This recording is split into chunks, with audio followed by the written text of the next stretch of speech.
All right. So as I'm reading this, I want you to think about some of the important life. See if I can get this to bright. Some of the important ideas about Hershey's life as we move on with this. And I bet you anything this probably, I bet you this is connected to Hershey Park in Pennsylvania somehow. Just saying. Which is where my husband and I went for vacation last summer. All right.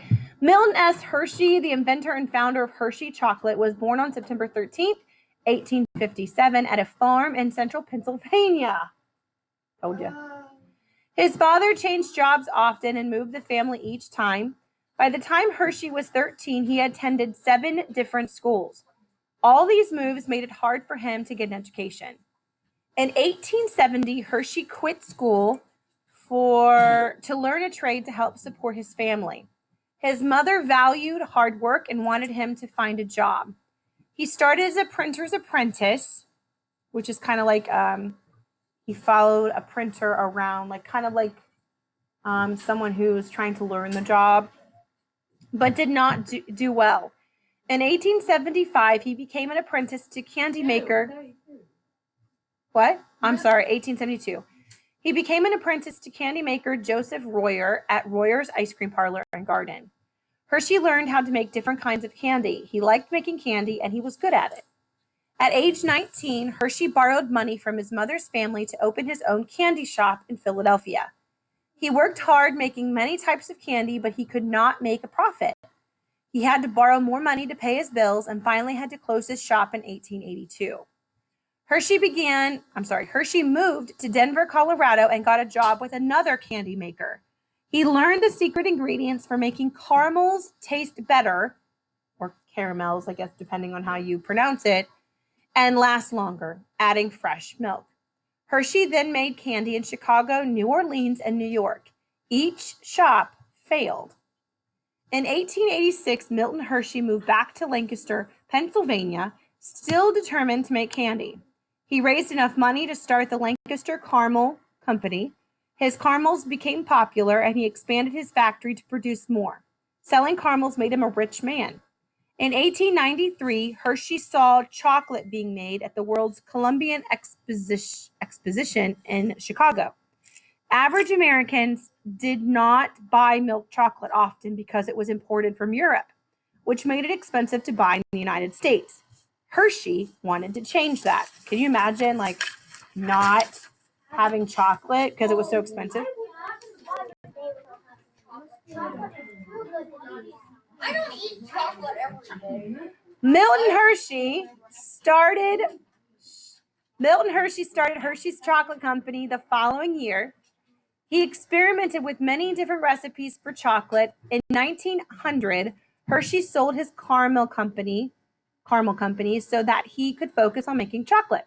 His company finally created the milk chocolate bar and sold each bar for 5 cents. Hershey's chocolate was so popular that he started building a new factory near dairy farms in Pennsylvania. The factory was completed in 1905. Hershey wanted his workers to be happy and have everything they needed. So he built them a town with nice homes, schools, stores, and parks. It was named Hershey, Pennsylvania. The town expanded to include gardens and an amusement park for the workers. And my goodness, you guys, the amusement park is huge. We were there this last summer. It's huge. During the Great Depression in 1930s, Hershey paid workers to build Hotel Hershey and sports stadium. He was proud to keep so many people employed during this time. Hershey had other interests too. In 1898, he married Catherine Kitty Sweeney. They liked to travel together, give parties, and visit friends. By 1909, they knew the money from the chocolate company was more than they could spend. They started a school for disadvantaged boys in Hershey, Pennsylvania. The school provided orphaned boys with a room and new clothes. It taught them to read, write, and learn a trade. Hershey remembered how hard he worked before becoming successful, so he wanted to help other people. Sadly, Kitty became ill and died in 1916. A few years later, Hershey set up a fund to support the schools and his other charities. He gave his entire personal fortune of $60 million to maintain the school and give back to the community. The school is still open, giving a good education to thousands of boys and girls. Milton Hershey died in 1945. He worked hard to be successful and used his wealth to help others. His charity groups still support educational and cultural opportunities in the community. Yeah, I mean, if you think about it, 1945 is not that long ago. To be honest, it's really not in the overall grand scheme of things. All right, so first step. Look at right here. Flip to that first page where you've got paragraph 2. Go ahead and flip to that first page that you see, the life of Milton Hershey. It says 2 on the side. It's actually page 157. And so what I want to do, again, this week we're focusing on determining multiple main ideas, finding multiple main ideas in our text. Okay, well, I'll staple it in a little bit. Relax. I'll do that. So some informational texts that we read, actually, I can't say some. A lot of informational texts that we read often have more than one main idea. So when you read, you want to pay attention to what the author in each of the paragraphs, what the author says in each of the paragraphs, and in the text as a whole. So I want you to silently read this little blurb right here. Just silently to yourself. I'll give you about a minute or two. And just read this little blurb that you have on your paper right now. Give you a couple minutes. I'll pause this video. All right, so after you've read it, I went ahead and put the definition of what a main idea is, which most of you probably already know this, but if you don't, you're more than welcome to jot it down. Main idea is the most important idea in a paragraph or in a text as a whole. Okay, so that would be the definition of a main idea. That's what we're looking for. So in this paragraph that you just read, what does the author talk about in this paragraph? What's the author talking about?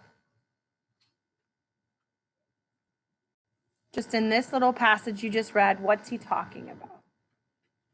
Chase?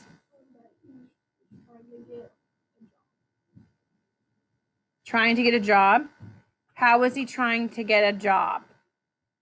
What was he trying to do to get a job? What was he trying to?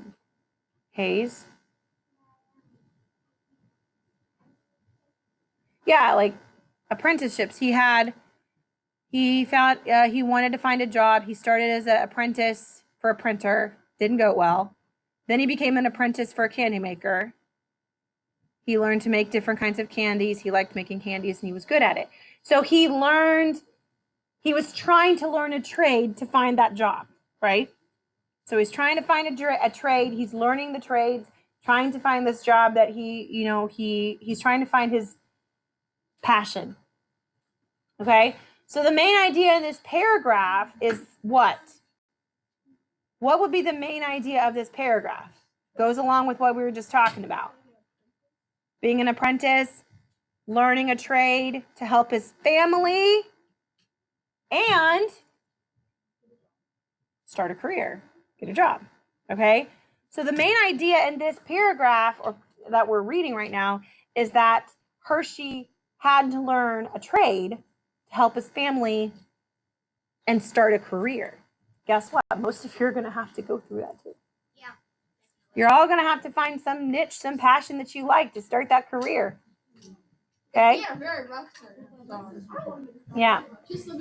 So authors, whoops, I didn't mean to hit that. All right, so ready? Authors support their ideas by including key details or facts and other information that relates to the main idea. So what details did the author include in this paragraph? If you have, I had a highlighter here somewhere. Oops, sorry. That's the light bulb. Okay, so if we know that the main idea is that Hershey had to learn a trade to help his family to start a career, then what would be some of the key details that support that in this paragraph? Key details. It could be sentences, it could be phrases. What are some key details that the author included to support the main idea we just identified? Riley?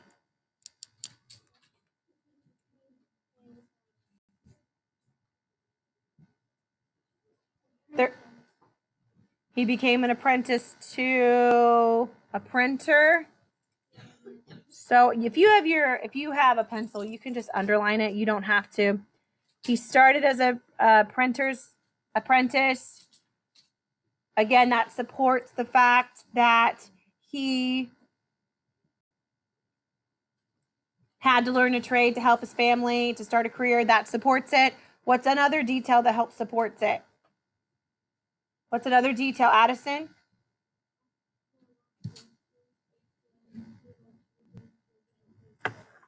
Okay, so, well, that doesn't... Go back up. Not the fact that he liked making the candy, but the fact that he learned how to make different types of candy. That supports it. That supports the fact that he had to learn the trade to help his family to get a career. What else? What other details support the main idea? Jace?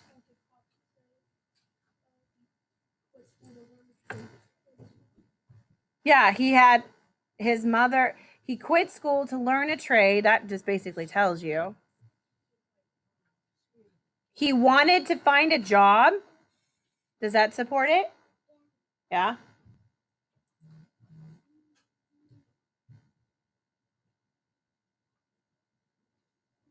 He became an apprentice to a candy maker. Also the printer, but the candy maker as well.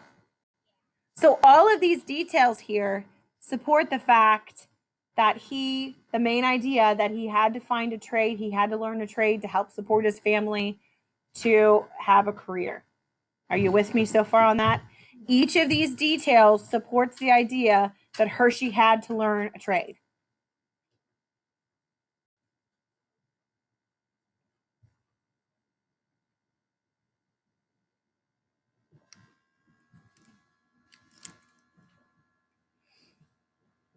Okay.